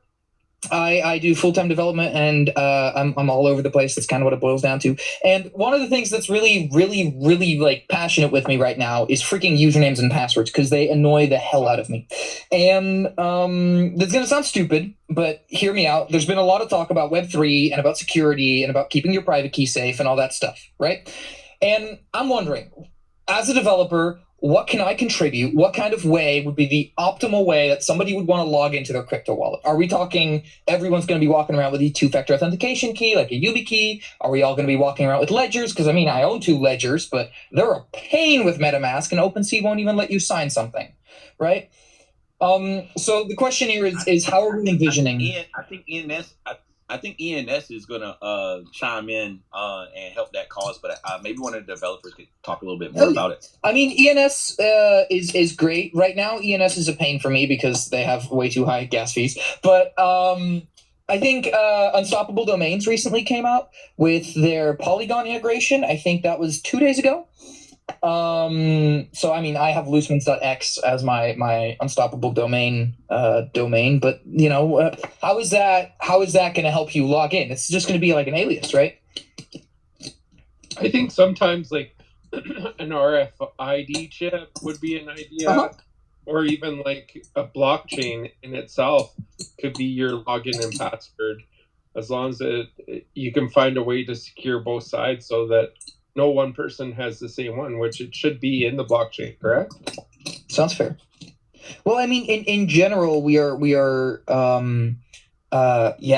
blockchain and everything else, and wallets in general are relying on the fact that the underlying cryptography doesn't overlap, right? So fingers crossed, my public key doesn't overlap with your public key, because that would give me access to your wallet. So far we haven't seen that. So in most cases, you know, just simple private public key authentication works, but you know, we're still dealing with the whole MetaMask thing, and with I don't know. I think as soon as it gets integrated into browsers and websites actually start adopting it, right, it's going to get a lot more mainstream, but we've got a long way to go. You could see even Brave just now lately, like Vibin and me have been doing the daily crypto news every day, and I believe Brave is starting to put on D apps onto their browser now, or working with blockchain. So they're one of the first browsers that's actually starting to do stuff in it, I believe. You can tell me if I'm wrong, but it'll be interesting to see what Brave does with their side of things. Brave, as far as I'm aware, I just want to say real quick that I'm following you. You're a great speaker, Loosemans, and I'm following you now. Thanks. I hope to be able to hang out in spaces like this more, because y'all are great. But on the Brave thing, I'm using Brave myself. They recently released a new version. For the longest time, they had a fork of MetaMask running inside the browser, which was great and worked fine. One of my computers has just gotten the Brave update, and they have their own little MetaMask like spin-off now, which is completely off topic, and it has a bunch of extra features. Obviously, they're promoting BAT a lot, but you know, that's that. They've got Wyvern built in for you know, converting USD to crypto, and they've got a few other features, as well as currently Brave supports both ENS and UD. So any unstoppable domain or Ethereum naming service domain is available and does actually work for website hosting. It's awesome. What's your idea for username and password? What would you think would be the best step of bypassing it in a way? So it's still a weird topic, right? Because I haven't fully formulated my thoughts on this, but I think in the best situation ever, and it's going to sound really stupid, but in the best situation ever, we get back to holding a physical key. I mean, if I look around me right now, I've got 2 YubiKeys in my reach, and I've got 2 ledgers in my reach. And although both, you know, the YubiKeys are for two-factor authentication, which obviously isn't the first factor, and the ledgers are, you know, slightly different, but essentially they have similar feature functionality. So I'm still mentioning them because, you know, they're still great. But Essentially, when we talk about passwords and about ways of getting in somewhere, a lot of the time when we say physically, we're talking about either two things. You're either going to be dealing with something you know or something you have. And the goal behind two-factor authentication, for example, getting an SMS token on your, speaking of, I just got one, on your phone. Wow, coincidence. That is something you have, your phone number or your SIM card, and something you know, your password, right? So you log in with your password, and then you can then log in with your physical U2F device or your security key or your phone.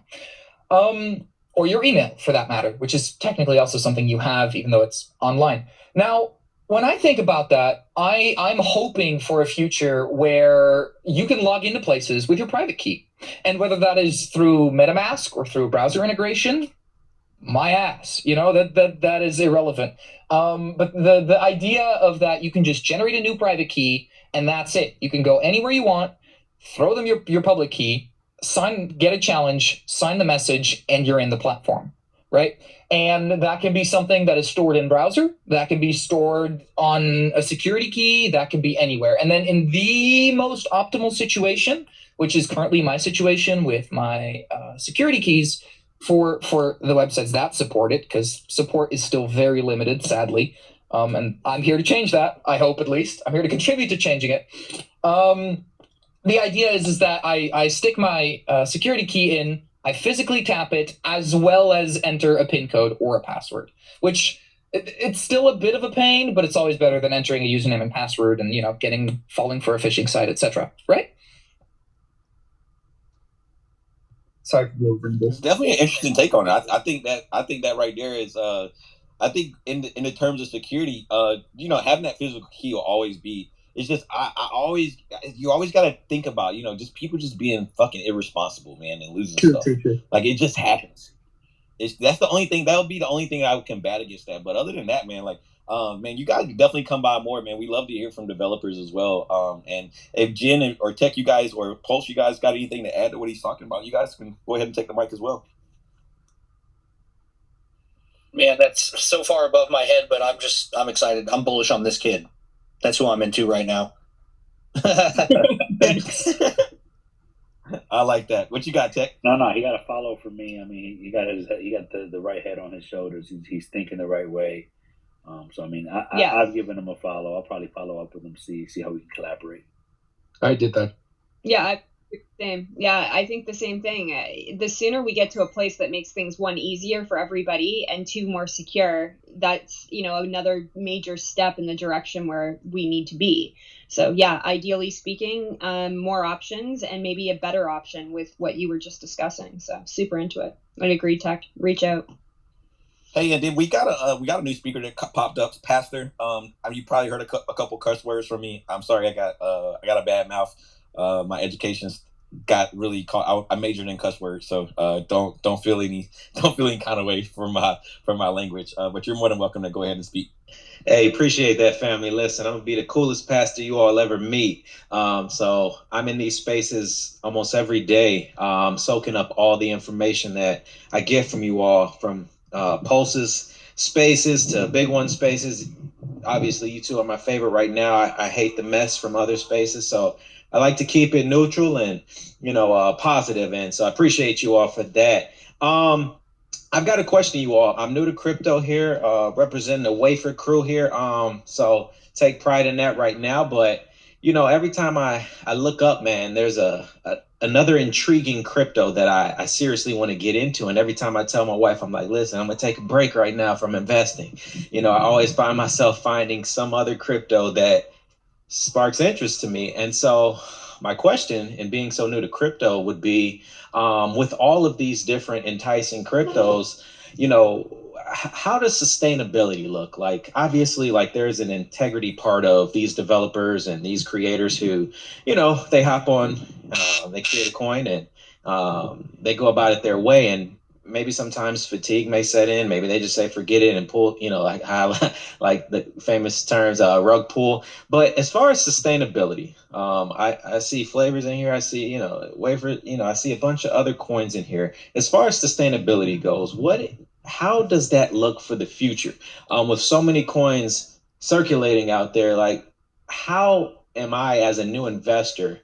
I'm a long-term investor, by the way, as well. So I'm not looking to pull profits early here. I'm looking to really be a part of some coins and some companies that will be around for the long term. So as far as sustainability, outside of the integrity part of it, as a new investor, how am I to look at a coin and say, okay, I've read their white papers, I've read their roadmaps, they followed through, what with all of these different companies promoting great utilities, what should I be looking out for as far as a coin, as far as sustainability goes into the future? I'll jump in first, just as from a retail point of view. For me personally, when it gets to a point like that, because like you said, it's always new tokens coming out, and it's like, man, which ones are going to be here when regulation sets in, or which ones are going to be here when the bear markets come, right? For me, I start looking at companies that's willing to partner. I think partnerships are the next level for any token or project. Without some form of partnerships with other big brands, or not necessarily big brands, but with other respected brands, I would say, that I know in the crypto industry, I think you run out of gas. I think that you can maximize the efforts of what you have internally within your own community. But if you branch out, you partner up, you bring in you bring in a partner. Some people go and start building on something like Polkadot. Now you have Polkadot, helping you out. Kasama, the same thing, right? So I lean towards partnerships. I'll go to a company's website, and if I see they got a bunch of partners, man, and it's some good partners, I'm like, hey, this thing's gonna be here for a while. But that's just my personal point of view.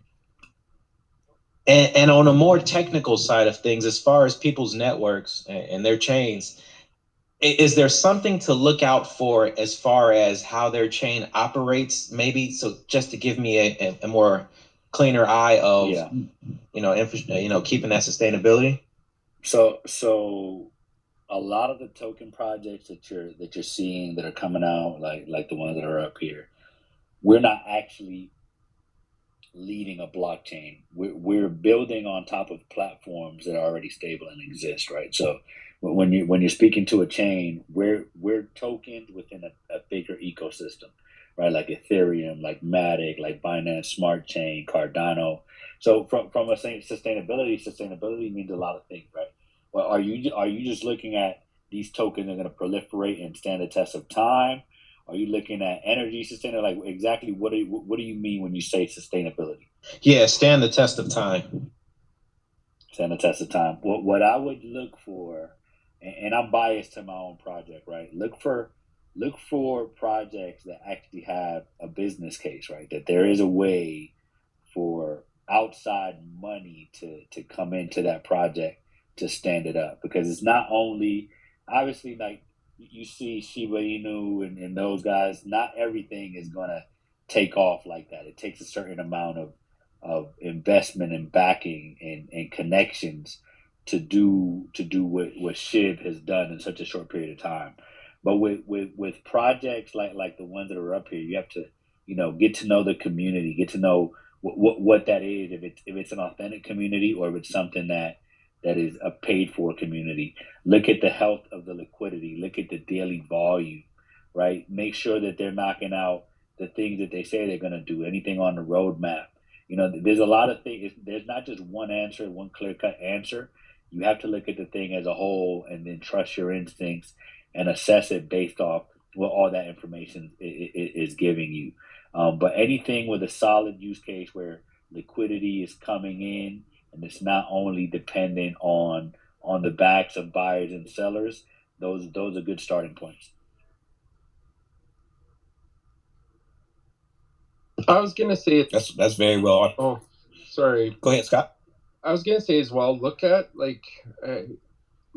crypto exchanges like BigONE or other ones. I'm not gonna name any of the other ones, but look at them and what. Scott kept it 100. That's amazing. I'm not gonna name any other ones.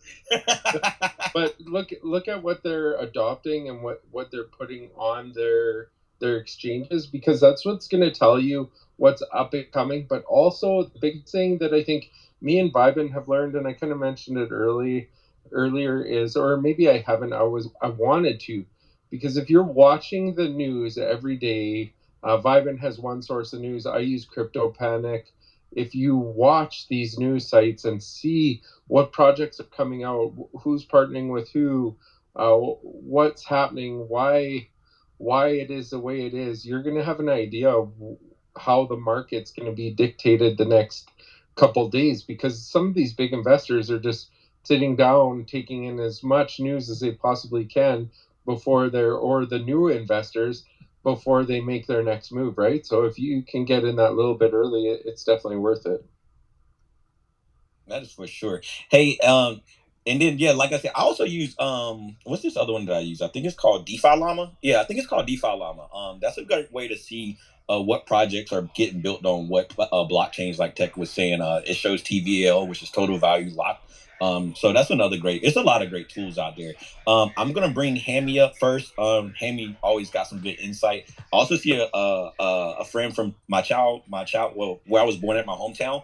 You guys don't know a lot about me, but I was born in a town with one stoplight. Very, very country town. We all know each other. We know all of our parents. So to see people from my hometown come in and talk to crypto, it's just that blows my mind. Because for me to be here, number one, it was already mind blowing enough, and then to see other people, that's amazing as well. So Ham, I'll let you take over first. Yeah, I just wanted to touch on this question real quick, and I think there's two things that are somewhat missed, and looking at the current current market cap of the project and where the price level is, and seeing, just kind of giving it the eyeball test of does this valuation for this project make sense at this price point? Because some of them are heavily inflated for what they actually do in the space. And if you keep that in mind, you can see some good value projects. The other thing I like to mention is I personally think it's huge having a CEO and in social media that is willing to be face to face and answer all your questions. And the more visible they are, the more comfortable that makes me feel in my position, and especially going long term on it, because these aren't just like a bot that's in a Telegram room. That's tech, but that's X Mooney right there. You got just Jen next to me. I mean, BigONE. These people are out here answering questions from anybody and everybody, and I know I represent Flavors, and y'all need to come out to the yacht club sometime and participate in that space. But yeah, all these CEOs that are out here educating the community, putting their time and effort into talking with everybody, making sure everybody understands. I think that is a very sustainable project because you're buying into the CEO and the team themselves. Yeah, they're definitely always got their faces out there, man. I like that about Tech. I love the fact that Tech comes out, answers the question. Jen, she's notorious for it. She loves to get involved. I was in her Telegram space earlier for another token, and like this guy was clearly not asking a question. It was more like this question was like FUD without a question mark, and she still took the time to break it down for him, put it in question form, and then answer the question. Like you can't beat that. Like that like what you're saying, Hammy. When it comes to stuff like that, I'm the guy that's in the chat. I'm the admin in the chat that's just like, dude, I don't care. Mute you. We got 20,000 people here. I don't need your energy. And if you have a question, ask the questions. No dumb questions. But sometimes questions questions got to have a question mark on it. It shouldn't be like a statement that you want somebody to questionize for you. Mr. Dior, if you got something to say, brother, the floor is open for you. Yeah, appreciate that. Appreciate you hosting the space as well. This is my first time actually jumping on the spaces. Welcome, my Twitter. brother. Welcome. Yeah, man. I'm not sure exactly who said it, but whoever said the thing about Revenge of the Nerds, you are legend, because I think that is exactly what's happening right now in this time. For me personally, I've been a career student. Not going to say how many years I've been in school, but just currently I'm working on some data science stuff. And I can tell you, as it relates to education and this crypto space and how I think it was a comment on, people asking questions and how can we get people to do the research. Unfortunately, this is just what it is, right? with stocks. There are brokers for a reason. Not to say that they should exist. I don't believe in that. Obviously, we don't. We like to take our power in our own hands. But there are people who just will not do the work. I call that hacking. Hacking any information. Are you going to Google it? Are you going to search? Are you going to find the authority on whatever it is? I feel like because this space is still relatively, I mean, crypto's been around for a long time, but the explosion with DeFi, the explosion of all these meme coins, I think it's just taken on a whole new space. And so the people who are in this now are legitimately elite. I think you all should give yourself a pat on the back for willing to do the research to even stay in this game, especially during bear and especially during periods of long consolidation or like extreme dips. I've learned a lot myself. I've only been in this space for 1 year, and I've brought people in and I talk to people almost weekly about how they can take their power and their own financial futures in their hands. So I definitely appreciate you opening this space up for me to hear more like-minded individuals, as well as people who bring a different perspective onto it. And then also I just wanted to Ham, I did catch your name. You said some pretty interesting things about evaluation of tokens, and I support all of that because that was kind of before I knew anything about how to figure out any of this stuff. That's where I started. Market cap, volume, circulating supply. Does it make sense? If I can just hop in real quick on that, a good example is when you look at a page, when you look at a team, just because they got a team there, like actually Google search those names, see if you can find those connections. That's huge because Squid Games is a real good example that was a big rug pull we just saw. If you went to go try to track down those people, they didn't really exist. So it's really just taking that one extra step to look at the project, like what is backing them, what are they doing, but what are these people, and can you find those connections out in the real world somewhere? So I wanted to throw that in real quick on that topic.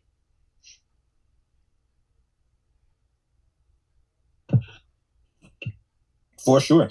Hey, we got another speaker that just came up. He had his hand raised for a minute. Say Potato, I think is the name of it. Yes, sir. How's it going, everybody? Hammy, Tech. Good, bro. How you doing? This is my first time out talking to you guys. I go Hammy, Bob, Tech from Moody. Appreciate you having me up here.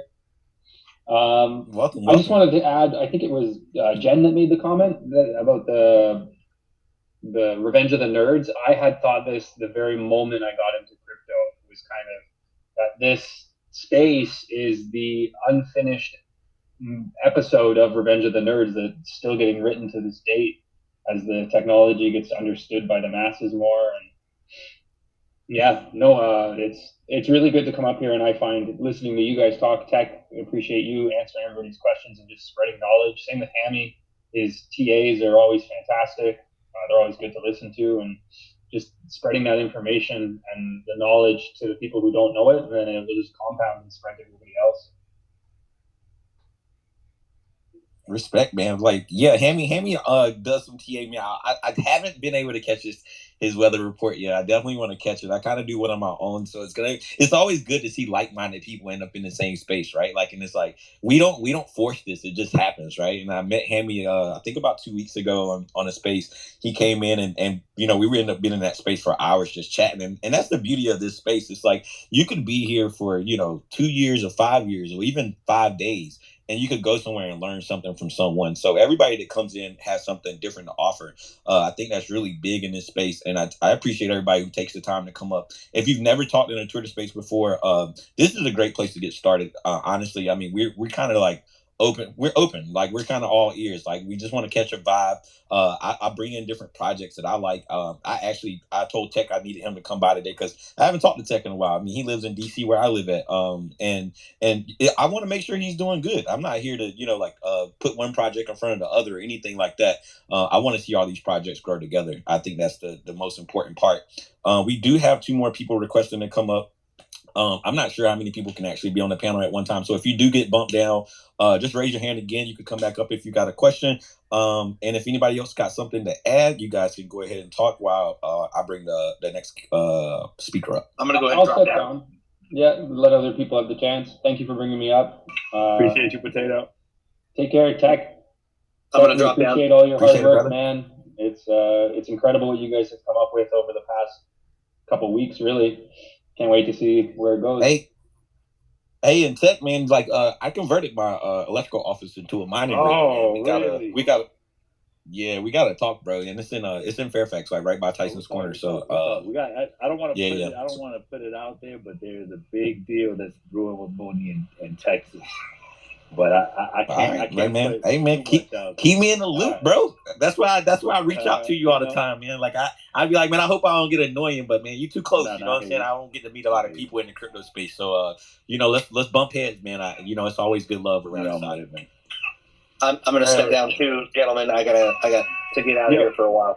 Real quick, I just want to say, Hammy's folks. TA was so on point the other day. This guy, I don't believe in doing TA into too many small projects, but this guy was like on Wednesday or something like he's like Tech.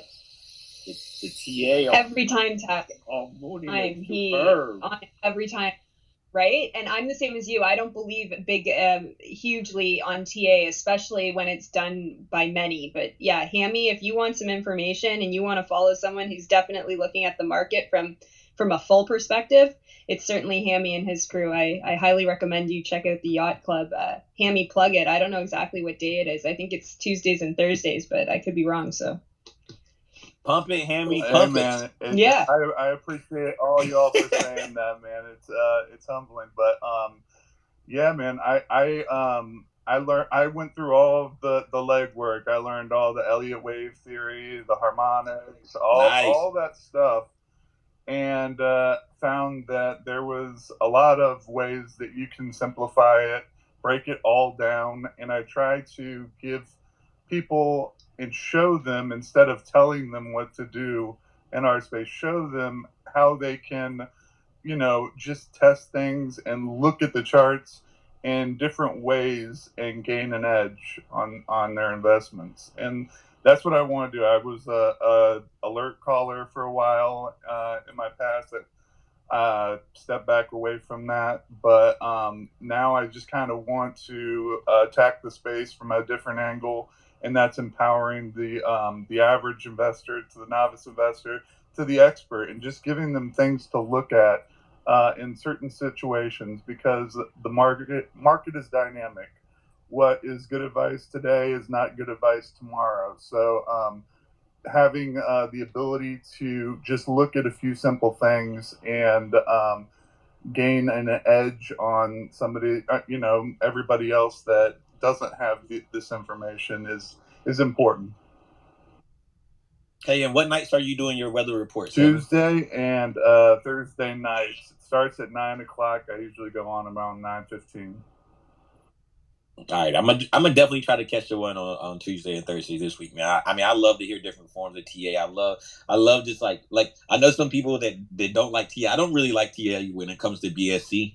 More like more of my blue chips. But if you got a good spin on it, man, you got a good grasp on it, man. I'm here to learn. I'm here to hear from you as well. Well, there's different ways you can use certain techniques that can give you an advantage, especially on these launches, I'm finding. And I'm fairly new to DeFi, but I've been trying to gain an edge on it for some time now, and I think I'm starting to get a hang of it. So yeah.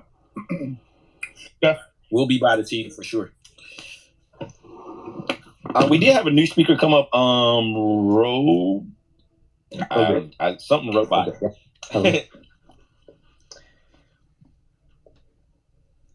We can hear you, bro. You can go ahead. Yeah. I don't have really much to say right now. I kind of forgot, but if I have anything, I will just say. Happens to me all the time, man. Yo, that shit happened to you the other week, Hammy. Yep. Oh, it's a notorious thing. You like waiting in line. You like waiting in line with your hand up, waiting, and then it opens up, and then that happens. It happened to me in the middle of an AMA. Last week, I had asked somebody a marketing question, and I didn't expect them to give me like a 5-minute or 6-minute answer. So I knew exactly what I wanted to say at the time when they had their comeback. So like 2 minutes, like maybe a minute into the comeback, I already knew what I was going to rebuttal and like where I was going to go with it and everything. But then he took like extra 4 minutes. So when he got done, I forgot what the topic was. I was like, yo, he really just smacked my ADD on the side. I was like, hey, I got lost in conversation. Oh, dude, that happens to me all the time. Hey, Jen, you missed it last night. I had the ETH Vault chart up. Was breaking that down. Oh yeah, right. Yeah, you guys have a good chart. Looking forward. You're good low risk entry. Lots of things looking forward. Low risk entry and lots of things happening on my project. I have a big AMA tomorrow with a cross partnership. I'm hosting a roundtable summit for security on Saturday here in Spaces, which will be somewhere between 8 and 10 projects that I'll be talking about different smart contract security things that they've put in place, different functions and logic that people maybe haven't seen or maybe know that exist. Kind of what we were talking about at the beginning of this particular Spaces, which is, maybe raising the bar from not only an investor perspective, but the community's perspective. And ideally speaking, if we can kind of come together and expect that new projects and projects that are existing right now do what they can to enhance mechanisms on smart contracts to make investments like a lot more secure, where you don't necessarily have to be as concerned about the teams that are in charge of some of the liquidity pools because they have parameters in place to protect it. That's 100 right there. Yeah. So like lots of stuff going on. It's cool that you're talking about that, Hammy, because like ETH Vault has a great entry point right now, and we have a lot of options kind of coming forward in the next like 40 to 50 days, bringing us into the new year, and then 2022 is kind of what I'm hoping to really put a push for Vault. Hey Jen, I'm new here. What is Vault? We haven't got into that yet. I'm brand new here. I don't know anything about Vault. What is Vault?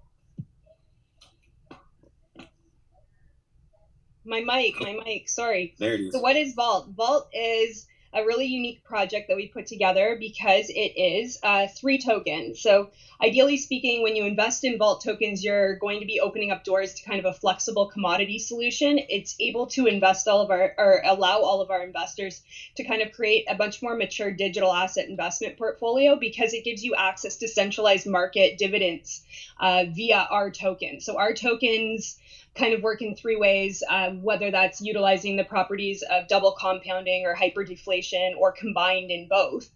They allow the investor to hold one of our tokens and then be reflected back in right now our collaboratories, their token, which is XSurge. So anybody who knows anything about the XSurge technology, it works as a variant that uses a technology which is a token within a contract. Therefore, it's outside of the major market. It's not affected by the volatility of like the average asset. It works in a linear fashion, so it goes up with an interest that is always kind of occurring in the benefit of the holder. It works with a small percentage of sales tax and buy tax, and that tax is then included in how the price of that individual asset goes up. Essentially, the price always goes up on an XSurge token. So we reflect the XSurge token, which is a wrapped centralized commodity. So for us, it's Bitcoin, Ethereum, ADA, and all of those tokens can then be compounded. So our product, the Vault, you put your asset in, your Vault, then it occurs a massive amount of reflections. So people really do well by holding both of our tokens or 3 of our tokens because they work so uniquely together to create more value and more wealth for the individual investor without having to worry necessarily about what the market's doing. It works well in bear and in bull. Sorry. Yeah, that's good. Yeah, I love to hear. Hey, there's not much reason to do TA on Surge. No, right? It's in the right direction. How do you explain to people what Surge is in 30 seconds without telling somebody if you hold or don't hold a central market asset? So Bitcoin, you feel like you've been priced out of the market. You're not looking at it. Ethereum, you might feel the same way. I promise you, if you take a look at XSurge and what they're producing and how their project works, these tokens are up 60 to 70% this year. If you're able to hold a small amount of Surge and you're reflecting back with the Surge tokens, you're essentially making full Ethereum. This is the smartest way I've ever come across producing mature portfolios without having to buy into something that you feel is very volatile. It's genius. quite frankly, without me getting into it. Yeah, it's making money off of the transaction, and it's the best hedge in the game. Like it really makes clearly anybody that has a savings account in fiat. I mean, I'm going to move a lot of money into it just as my savings account, because it's stupid to have fiat, have an asset like that available. And when, man, if that had was in front of serious institutional investors in a format that they could actually buy into, or whenever that happens, I don't even know. It's game changer. Yeah, you're guys right, Hammy. Do you guys offer staking, Jen? Yeah, we offer it, and so does Surge. We're just about to change ours to something even better. So, stay tuned for that. Just changing some of the technology with what we can do with the contracts. But yeah, over time, what Surge actually has is farming right now on the XUSD token. I highly recommend anybody who's looking to stabilize or uses stable tokens or coins, I should say, for their portfolios should certainly take a look at the technology behind the XUSD token. It has a very small sales tax that goes into it that assists with it going up in value. It's currently up and will continue to stay up. So over time, this dollar will actually become more and more. Who knows where it's going to go, but potentially over time, with the amount of volume that could be driven to an XUSD token, especially if it gets to the exchanges, which I suspect it will, we'll all be doing really well by adopting it at an early stage. What you were saying is funny though there, Hammy. I went to my personal bank here yesterday, because I thought the same thing to myself. Like, I looked at one of my mutual funds, which I guess is like an IRA portfolio that you would have in the United States. And I was thinking to myself, why do I continue to just keep this ridiculous amount of money sitting here? I do it potentially just because you need to have credit. But why do I do it? Like, really, at this point, I feel like it's a waste of time, and I feel kind of ashamed that I have any money left in this institution. So I went in and took it out, and guess where it's going? Right into XUSD. Yeah, it's really incredible, and I have to say the concept behind Surge is difficult to wrap your head around. The no liquidity pool, the liquidity pool being in the transaction and the contract, is a tough thing to wrap your head around. And Jen can explain it best, but or Mark probably, but it's really out there. But I also need to give Tech a shout out, because if he hasn't brought it up already, he changed over the Martian platform to the Polygon network, and I'll let him talk about it. But I think it's ridiculous having to pay all. Yeah, can you guys hear me? Yeah. Yeah. Hear you, brother. Sorry, Polygon's finally affordable. When anybody moves to Polygon, they're doing something for their investor. Exactly. Thank you, Tech. Thank you, Tech. Yeah. No doubt. It's all about, we're doing this through the people. It makes no sense to have people just leaking gas money all over the place, right? You want to keep it as clean as possible. But I was in discussions with Dustin yesterday. You guys may know him as Diablo. And it was something that I was adamant about even prior to releasing it on Ethereum. I'm like, listen, this is a project about, putting value back in people's hands. If a lot of that value is being spent on gas fees, then it's going to take that much longer for everyone to recoup what it is that they think they're going to do. But the X Martian project, it's a spinoff of X Moody. Like, one of the things we call our miners and our followers, we call them Martians, Moody Martians. So it was one day, I want to say about like 6 or 7 weeks ago. I was talking to Dustin, and he was looking at, standing up some NFT projects. And there was one community member who wasn't doing too well financially, but NFT artists not getting the exposure. Not that exposure is due to anyone, but sometimes it takes, a little push to give people that visibility. And we had an artist that was ready to do whatever it took. And, between Dustin, myself, Gerard, a few people from the community, we're like, well, why not create a collection for Moody that also can reflect value to the holders of that NFT, right? We we know how the NFTs go. For a period there, we thought they were going beyond the moon, and then things correct themselves like they always do. So we started off creating the Moody Martians. They're known as X Martians NFT, and it's an NFT that once you buy it, you start earning reflections on a token that actually has value. So the longer you hold it, the more money value cryptocurrency you can amass. And I'm sure it's something that will lend itself to flavors and possibly some other projects. But we started off on Ethereum, and one of the things that we were looking at, man, it was like to transact on Ethereum on a project that isn't already in the billions of dollars, multi-million dollars, it hurts. It literally hurts that if you got one ETH and you're trying to pay for something that costs 5% of an ETH, right? You're going to be paying, 3%, 4% of an ETH in gas. And that's just a little ludicrous at the numbers that we're dealing with. So last night, I called Dustin and I listen, I know we released it on Ethereum and it's out there, but we got to do right by these people, and we can correct it, right? We have the digital asset. We've already seen how crypto is moving. Obviously, once a contract is out there, you can't undo that contract. But contracts get upgraded, and contracts move around and they evolve. And we feel that we could do the same thing with NFTs, just like you can do a claim airdrop, go claim your tokens. Except this time around on Matic, if you're aware of what Matic is, it's a layer 2 on Ethereum. You can save incredible amounts of money to the point where if that person was just thinking about buying one NFT, now they can buy 2 NFTs because the gas fees are that reasonable. So that's what we're doing with the project. We're moving it to Matic, and you'll occasionally get airdrops of Moody or whatever other token we align with. You never know. Because we're Speak community over here. Bobin was touching on it. It's all about working together. But in essence, it's an NFT of a unique Martian.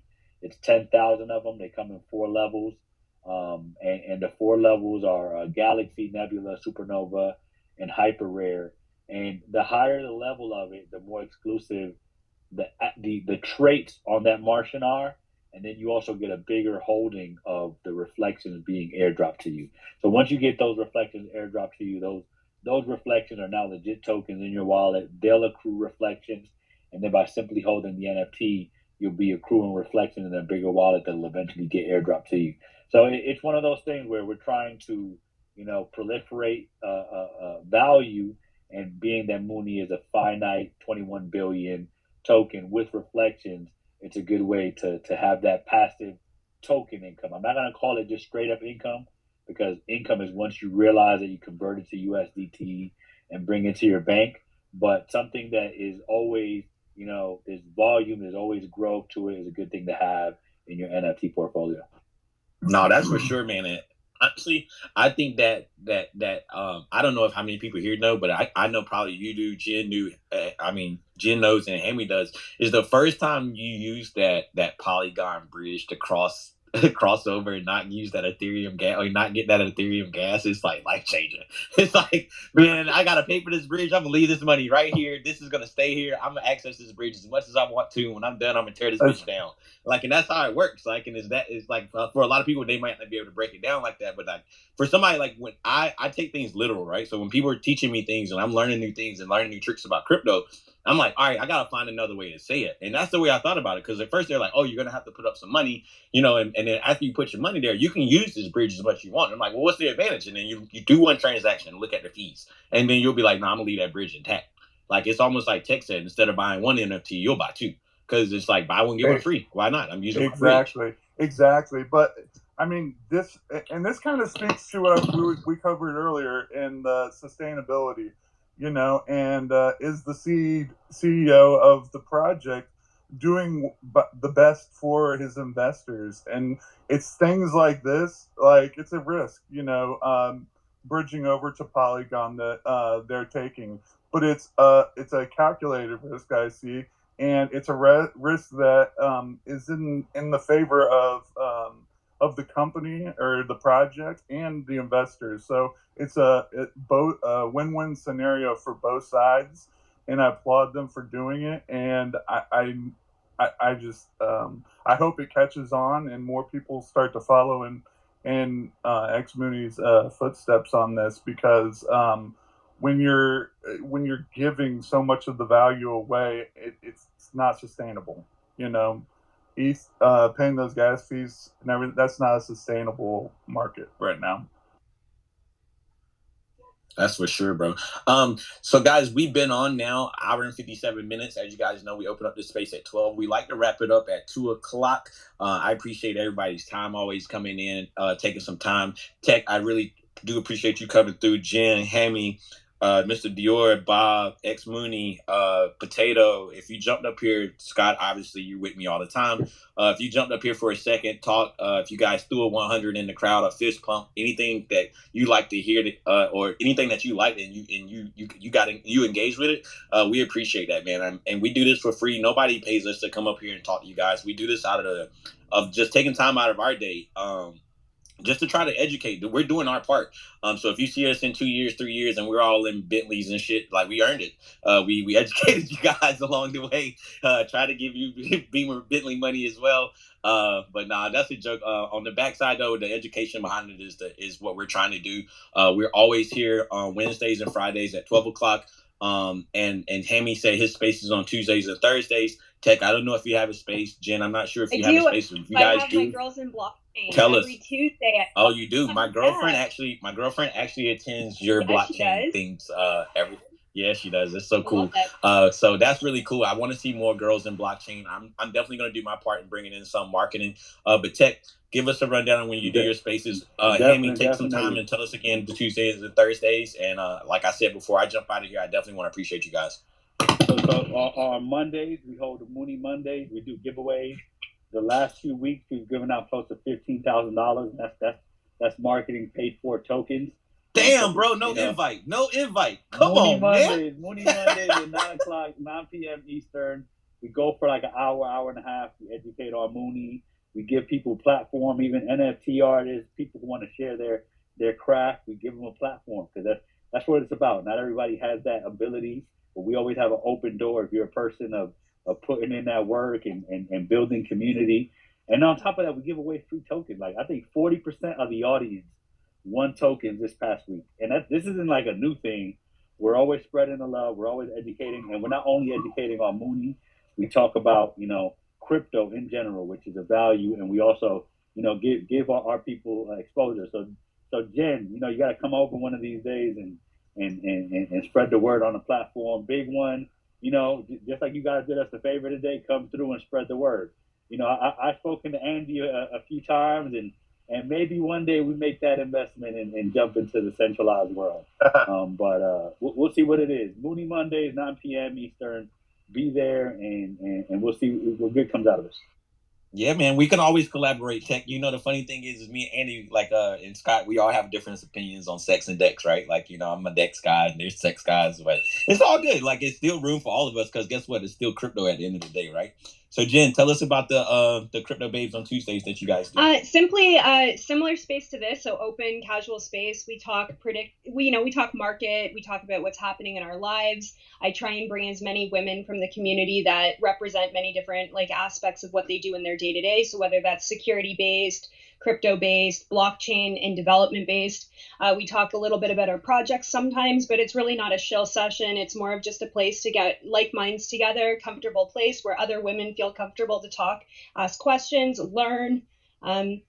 Just like a nice spot to network. I think, remote work has kind of put us all in a position where it's not as easy to ask questions. You don't necessarily know who and what to trust. So I'm trying to, present a platform that makes sense for a lot of girls in the space to kind of hang out together. So anyone listening today who wants to come and be a part of that, it's always open mic. It's similar to this where it's casual.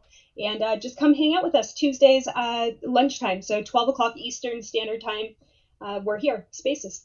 Thanks. All right, Hammy, you're up. Hey, come by Tuesdays and Thursdays at 9 o'clock. I'll be giving the market weather at 9:15. Also, if you're free on Friday, Flavors does Frosty Fridays, the Twitter space at 8 o'clock. So come hang out. Hopefully you'll learn something. you can learn something. And then, guys, everybody's talking about having giveaways. You guys know we do them here at BigONE as well. And the giveaways is it's like the cherry on top, right? Like you're already getting the dessert by getting free information, and then they're giving you a cherry on top by rewarding you for being there. So make sure if you're in the audience, make sure that you guys know there's nothing wrong with asking questions. Stay patient. If you ever get in a space and you raise your hand, don't get frustrated and leave. I mean, it's always a ton of people raising their hands and stuff like that. But one thing that I always want to make sure everybody knows, we appreciate you, whether you're up here speaking or you're in the audience staying quiet. We just appreciate everybody taking time to learn a little bit more about crypto and hear us out. So on behalf of myself and the rest of the speakers up here, I just want to say thank you again. Hey, thank you for holding this space, man. You do a great job co-hosting with BigONE. This is definitely one of my favorite spaces. I appreciate it, brother, man. I'm working on my flow. I'm gonna start trying to do like a weather report, spitting bars. No, I'm just kidding. It's gonna be nothing like that, but man, like I just for me personally, like a lot of people that's up here, Tech being one of them, Jim being another. I used to go to their spaces, and some other developers that I know. I used to go to their spaces, and they used to let me come up and talk. So to be able to like have a space and for Scott and BigONE giving me the platform as well, it just goes to show that this is full circle, man. Like waste your turn, be patient. Don't feel like you're supposed to be this overnight success. It'll happen when it's supposed to. Yeah, I was gonna say thanks to everyone, and sorry that I was quiet today, but I've been listening to all of you guys. Sometimes I like to listen and just be here and have you guys come in the spaces. So I appreciate you guys all being here, so I can listen to all the different projects. And I mean, BigONE has their views, and I personally have my views too in the background. That I appreciate all you guys. So I'll just say that. All right, guys, before we jump out of here, man, did anybody get a chance to ask the developer what project he's developing or working on? He did not volunteer that information. Man, he already left. I wanted to ask him that before he left, but shit. If anybody followed him, can you send me his username so I can follow him as well? I think there's quite a few. I got you. I'm in DMs. I will send it over. I was personally talking to you, Jen, but I didn't want to say Jen because I knew you did, right? And I knew you had the information. A young, brilliant mind like that, I want to know everything. First thing I did was reach right out. Yep. Yeah, man, that's super cool. And as you guys know, this is what this space is all about, man. We try to connect like-minded people, whether they're retail, whether they're development or marketing. It doesn't even matter to us. Like, come one, come all. Make sure you guys continue to have a blessed week. Watch the charts. If you don't want to watch the charts, go to Hammy's thing on Thursday, 5:30. He does the weather. Well, I think it was 9 o'clock. Yeah, 9:15 they do the weather. Sorry about that. Tech, Jen, Ham, make sure you guys send me a DM anytime you guys do your spaces, man. I'll be there. Like, I have a really like wild schedule, kind of too free sometimes, so I have to be reminded a little bit. No doubt, man. No doubt. All right, appreciate you guys having us here. Name. So appreciate it. No problem. Yeah. Thanks for making it. Thank you. Peace out, guys. Thank you, guys.